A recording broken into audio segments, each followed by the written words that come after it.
నామానికే మహిమ కలుగుగాక. లోక జ్ఞానము దైవిక జ్ఞానాన్ని గురించి మనం తెలుసుకుందాం. ఏంటి లోక జ్ఞానము, దైవిక జ్ఞానం ఏంటో తెలుసుకుందాం. Einstein, Elon Musk, bill gates వీళ్ళ గురించి మనం వింటుంటాము. లోకంని వారి కంట్రోల్లో ఉంచుకుని ఉన్నారు. వారి జ్ఞానం చేత ఐశ్వర్యాన్ని సంపాదించారు. గొప్ప మేధావులుగా ఎంచబడ్డారు. చాలా మంది అలాంటి జ్ఞానం కావాలని కోరుకుంటారు. మరి బైబిల్లో చూస్తే సొలొమోనుకి కూడా దేవుడు జ్ఞానం ఇచ్చాడు. ఆ దినాలలో సొలొమోను లాంటి జ్ఞానం ఎవరికి లేదు. కానీ సొలొమోను అంత జ్ఞానము, అంత ఐశ్వర్యము, సంపాదన అంతే పొందుకొని భూ ప్రపంచంలో నుండి చాలా మంది వచ్చారు సొలొమోను యొక్క జ్ఞానాన్ని పరీక్ష చేయడానికి. అప్పుడు అంత జ్ఞానం పొందినటువంటి సొలొమోనే చివరి దినాలలో ప్రసంగి గ్రంథంలో ఆకాశము క్రింద ఉన్న భూమిలో ఉన్న సమస్తమును వ్యర్థమని రాశాడు. లోక జ్ఞానం ఏంటి, దైవిక జ్ఞానం ఏంటి, మనకి చాలా కన్ఫ్యూషన్ ఉంటుంది. మనం స్పష్టంగా తెలుసుకుందాం. ఈ రెండు రకాల జ్ఞానం ఎక్కడి నుండి వచ్చింది, అసలు ఈ జ్ఞానానికి మూలం ఏంటి, ఏంటి జ్ఞానము, రెండు రకాల జ్ఞానం ఉంది కదా.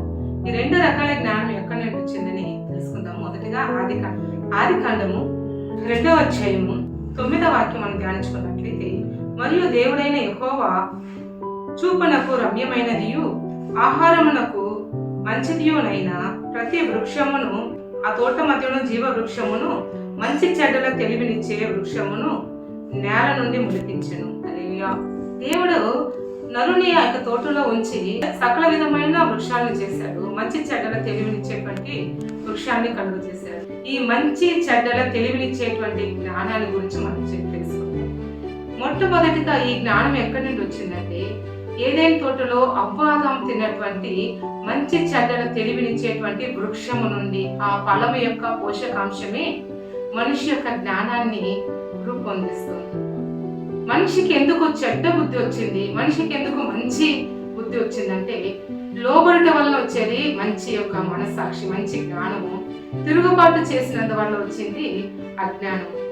ఈ యొక్క జీవ వృక్షము, ఆహారంలో రమ్యమైన ప్రతి వృక్షము, మంచి చెడ్డల తెలివినిచ్చేటువంటి వృక్షము, ఇవన్నీ ఏదైనా తోటలో ఉన్నాయి. మధ్యన మంచి చెడ్డల తెలివినిచ్చే వృక్షము, జీవ వృక్షం ఉంచబడింది. ఎప్పుడైతే దేవుడైన యెహోవా ఆదాముతో చెప్పింటున్నాడు, మీరు ఈ పండును తినమందు, అంటే మంచి చెడ్డలు తెలివి ఇచ్చేటువంటి పండు తినమందు నిశ్చయంగా మీరు చచ్చెదరు, ఇది తినకూడదని చెప్పాడు. కానీ జీవవృక్షం గురించి దేవుడు చెప్పలేదు. ఎప్పటికైనా మనము ఏదైనా పాపం చేస్తే మన మనస్సాక్షి గర్దిస్తుంది. ఎందుకంటే దేవుని యొక్క ఆత్మ హెచ్చరిక చేస్తుంది. చెడ్డ కార్యం మనం ఏది చేసినా దేవుని యొక్క ఆత్మ మనలో ఉండి మనల్ని గర్దిస్తుంది. ఇది తప్పు, ఇది చేయకూడదు. కానీ మంచిది చేస్తే ఏ ఒక్క ఫీలింగ్ ఉండదు, సంతోషంగా హ్యాపీగా ఫీల్ అవుతాం. అదే ఆ యొక్క పండు యొక్క ప్రభావితం మనలో ఉండి ఆ మంచి చెడ్డలని దేవుడు కనిపెడుతూ ఉంటాడు. మంచి కార్యం చేసినప్పుడు సంతోషంగా మనం ఫీల్ చేస్తాము. చెడ్డ పని చేసినప్పుడు మన ఆత్మ చాలా బాధగా, ఏదో ఒక తప్పు చేసేసాము అనే ఒక బాధ కలిగిస్తుంది, ఒక గిల్టీ ఫీల్ వస్తుంది. ఇదే అన్నమాట ఆ యొక్క మంచి చెడ్డల తెలివినిచ్చేటువంటి పండు యొక్క పోషకాంశం. మనం యాపిల్ తిన్నామంటే మనకి విటమిన్ ఏ దొరుకుతుంది. అలాగే క్యారెట్, ఆరెంజ్, విటమిన్ సి, ఇలా ఒక్కొక్క పండ్లకి ఒక్కొక్క పోషకాంశం ఉంది. అలాగే ఏదైనా తోటలో అవ్వాదాం తిన్నటువంటి ఆ యొక్క మంచి చెడ్డల తెలివినిచ్చేటువంటి పండు యొక్క పోషకాంశము ఈ దినంలో మనం ఫేస్ చేస్తున్నాం. ఇదే మంచి చెడులు. అవ్వాదాం తిన్నటువంటి ఆ మంచి చెడ్డల వృక్షం యొక్క ప్రభావితము రెండు రకాల జ్ఞానాన్ని మనిషికి కలుగజేసింది. ఒకటి మంచి జ్ఞానము, అంటే దైవిక జ్ఞానము. అది దేవునికి లోబడినది, అది నశించనిది. ఆ యొక్క పండు యొక్క ఫలితము సమాధానం. దైవిక జ్ఞానం అనుగ్రహించి మనల్ని శాశ్వతంగా నడిపిస్తుంది, నశించనిది. రెండవ యొక్క చెడ్డ జ్ఞానం, మంచి చెడ్డలు తెలివినిచ్చేది ఉంది కదా. చెడ్డ తెలివినిచ్చేది నశించేది, అది దేవునికి లోపడదు, సులువుగా పాపంలో చిక్కులు పెట్టేది. సమాధానం అందులో అసలే ఉండదు. ఈ రెండింటిని గురించి మనము చాలా క్షుణ్ణంగా తెలుసుకుందాం. మొదటిగా దైవిక జ్ఞానాన్ని గురించి తెలుసుకుందాము. ఇది నశించనిది, శాశ్వతంగా ఉంటుంది. ఈ జ్ఞానానికి సాటి ఏది లేదు. ఇది పై నుండి వచ్చేది, సమాధానం కలిగించేది, పరలోకం నుండి మనకి లభించే జ్ఞానం, దేవుని యొద్ద నుండి మనకి ప్రత్యక్షంగా దొరుకుతుంది. ఈ యొక్క జ్ఞానంలో చాలా సమాధానం ఉంటుంది. అది మనకు శాంతిని, జ్ఞానాన్ని బోధిస్తుంది.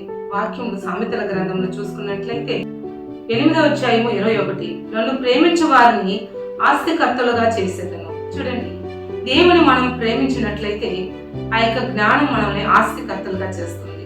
రెండవది కొలస్సీ 2:3 చూస్తే, యెహోవా యందు భయము భక్తి కలుగునట్టే జ్ఞానముకు మూలము, అది సర్వ సంపదలను కూడా మనకి ఇస్తుంది. యెహోవా యందు భయము భక్తి, మొదటి జ్ఞానము యెహోవా యందు మనము భయము భక్తి కలిగి ఉండాలి, లోబడాలి దేవునికి. ఆ జ్ఞానం వలన మనకి లోకంలో మనం జీవించడానికి కావలసిన ఐశ్వర్యం ఇస్తుంది, సర్వ సంపదలను ఇస్తుంది. అంత మాత్రం కాదండి, యెహోవా యందు భయము భక్తి కలిగి ఉండటే జ్ఞానములకు మూలం అని వాక్యం చెప్తుంది. సామెతలు 9:10.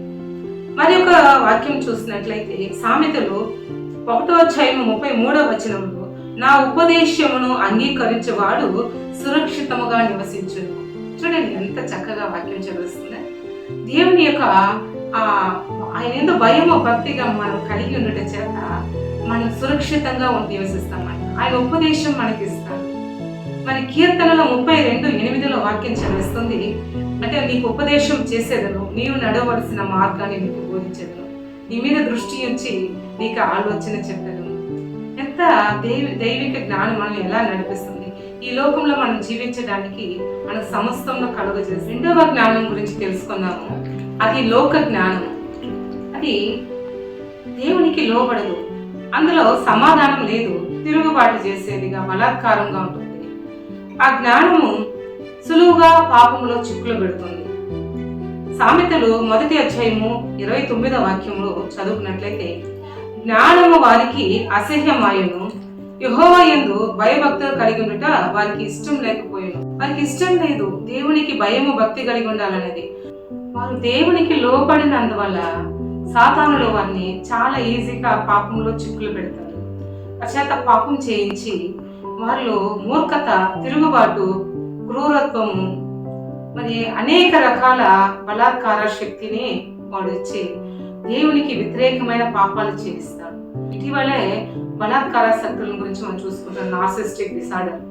ఈ నార్సిస్టిక్ డిసార్డర్ ఉండేటువంటి మనుషులు ఎలా చేస్తారంటే, మనుషుల్ని పాడు చేసి మనుషులని, అమాయకంగా ఉన్న వారిని, మరి మంచి స్వభావం కలిగిన వారిని వాళ్ళకి స్వార్థంగా వాడుకుంటారు. తిమోతికి రాసిన 2వ పత్రిక 3వ అధ్యాయము 1వ వచనం నుండి, అంత్య దినములలో అపాయకరమైన కాలములు వచ్చునని తెలుసుకును.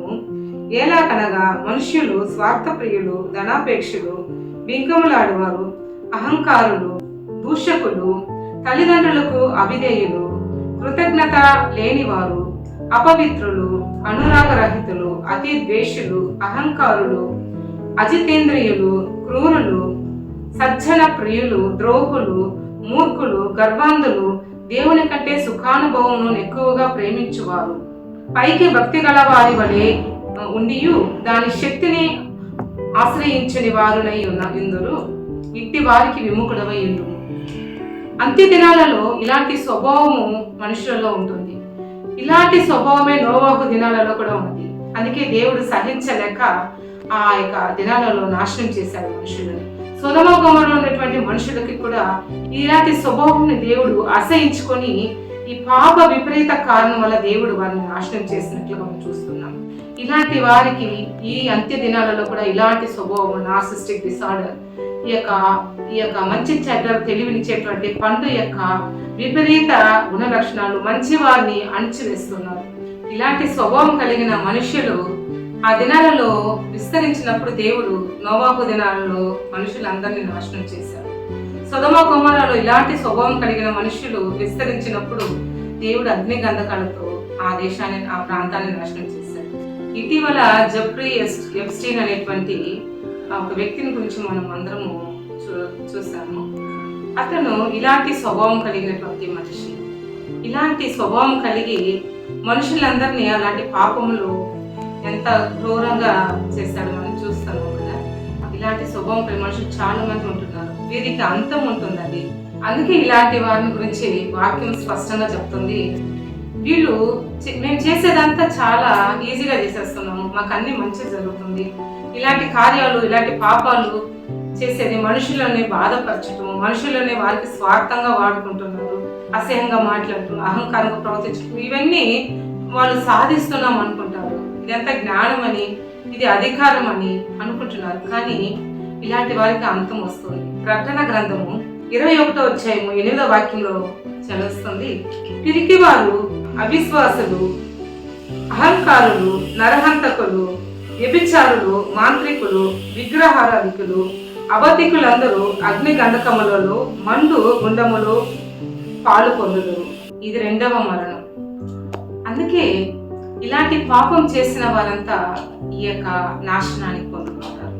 అందుకే దేవుడు మనకు చెప్తున్నాడు, యెహోవా యందు భయము భక్తి కలిగినటువంటి జ్ఞానమనియు, అదే మనకి ఈ లోకంలో జీవించడానికి సకల ఐశ్వర్యం సమాధానం ఇచ్చి మనం నడిపించేది. ఈ వివేకం తెలియక దేవునికి లోబడుట అసహించుకొని తిరుగుబాటు చేసి జనులు పాపంలో పడిపోయి సాతానుడు పెట్టేటువంటి చిక్కుల్లో మాయలో చిక్కి పాపం చేస్తున్నారు. ఇలాంటి పాపం చేసి దేవునికి తిరుగుబాటు చేసిన వారికి ప్రకటన గ్రంథంలో చదివిన ఆ యొక్క ఘోరమైనటువంటి అంత్య దినములలో పాపం చేసే వారికి ఇలాంటి దుర్మరణం కర్మగా వారి మీదకి వచ్చి వారు అగ్ని ఆరదు, పురుగు చావదనేటువంటి ఆ శిక్షను పొందుకుంటారు. అందుకే మన దేవాది దేవుడు మనకు సెలవిస్తున్నాడు, యెహోవా యందు భయము భక్తి కలిగినట్టే జ్ఞానమని ఆయన ఎన్నోసార్లు ప్రవక్త ద్వారా మనకు చెప్తున్నారు. యోగు గ్రంథము 28వ అధ్యాయం 29 కూడా యెహోవా యందు భయము భక్తి కలిగినట్ట జ్ఞానమనియు, దుష్టత్వమును విడిచుటయే వివేకమనియు ఆయన నరులకు సెలవించారు. ఎంత చక్కటి మాట! దుష్టత్వం విడిచిపెట్టాలని కోరుకుంటున్నారు. అందరినీ ప్రేమించాలి, ఇతరులకు సహాయం చేయాలి, ముఖ్యంగా దేవునికి లోబడాలి. దేవుని మాటకి మనం చాలా విధేయతను కలిగి ఆయన మాటకి లోబడాలి. దేవుడు దీవించాలి.